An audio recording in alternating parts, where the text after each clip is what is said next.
தென்காசி மாவட்டம் குற்றால அருவிகள் ஐயப்ப பக்தர்களின் கூட்டத்தால் களை கட்டியுள்ளது. இதுகுறித்த கூடுதல் விவரங்களை நமது செய்தியாளர் ராஜன் வழங்க கேட்கலாம். ராஜன், சபரிமலை செல்லும் ஐயப்ப பக்தர்கள் ஏராளமானோர் குற்றால அருவிகளை நீராடி வருகிறார்கள். இது தொடர்பான விவரங்கள் என்ன, சொல்லுங்க. தற்போது தென்காசி மாவட்டம் குற்றாலத்தில் இரண்டாம் கட்ட சீசன் என்பது தற்போது தொடங்கியுள்ளது. அதாவது இரண்டாம் கட்ட சீசன் என்பது சபரிமலைக்கு செல்லக்கூடிய ஐயப்ப பக்தர்கள் குற்றாலம் செல்வதால் இரண்டாம் கட்ட சீசனாக கருதப்படுகிறது. இந்த நிலையில்தான் கேரள மாநிலம் சபரிமலையில் மண்டல பூஜை மற்றும் மகரவிளக்கு பூஜைக்காக நடை என்பது திறக்கப்படும். தற்போது மண்டல பூஜை முடிந்து மகரவிளக்கு பூஜைக்காக நடை என்பது திறக்கப்பட்டுள்ளது.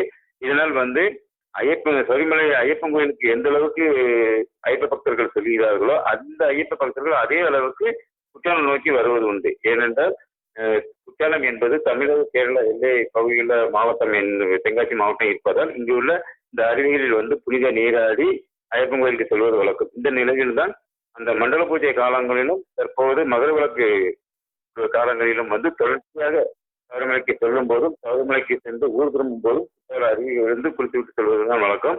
இந்த நிலையில்தான் அதாவது விடுமுறை நாட்களில் தான் அதிகப்படியான சுற்றுலா பயணிகள் இந்த ஐயப்ப பக்தர்கள் வருவார்கள் என எதிர்பார்க்கப்பட்டது. ஆனால் தற்போது இந்த பூஜைக்காக தற்போது தினந்தோறும் அங்கே சபரிமலையில் ஆயிரக்கணக்கான ஐயப்ப பக்தர்கள் சுவாமி தரிசனம் செய்து அதே ஐயப்ப பக்தர்கள் குற்றாலம் நோக்கி வருவதால் குற்றாலம் என்பது தற்போது ஐயப்ப பக்தர்கள் வருகையால் களை கட்டியுள்ளது. இதனால் இங்குள்ள வியாபாரிகள் மகிழ்ச்சி அடைந்துள்ளனர். மேலும் அந்த மேற்கு தொடர்ச்சி மலை பகுதிகளில் சில நாட்களாக பெய்து வந்த இந்த தொடர் மழையின் காரணமாக ஐந்தருவி, மேனருவி, புலியருவி, சிற்றருவி உள்ளிட்ட அனைத்து அருவியிலும் தண்ணீர் என்பது ஆர்ப்பரித்து கொட்டுகிறது. குறிப்பாக பழைய குற்றாலம் அருவியில் மட்டும் தற்போது சுற்றுலா பயணிகள் குளிப்பதற்கு தடை என்பது நீடித்து வருகிறது. அங்கு பல்வேறு சேதங்கள் ஏற்பட்டுள்ளது. அங்கு மட்டும் தடை என்பது நீடித்து வருகிறது. தற்போது மேனருவி மற்றும் ஐந்தருவி பகுதியில் இந்த ஐயப்ப பக்தர்களால் அந்த அருவிக்கரை நிரம்பி வழிகிறது. இன்னும் வரக்கூடிய நாட்களில் அந்த பூஜைக்காக வரக்கூடிய ஐயப்ப பக்தர்கள் தினந்தோறும் இந்த காலை வேளைகளிலும் மதிய வேளையிலும் மாலை நேரங்களிலும் தொடர்ச்சியாக இந்த குற்றாலம் பகுதிக்கு இந்த அருவிகள் குறித்து செல்வதால் இங்குள்ள வியாபாரிகள் மகிழ்ச்சி அடைந்துள்ளனர். தற்போது குற்றாலம் இந்த ஐயப்ப பக்தர்களால் களை கட்டியுள்ளது. யுவராணி,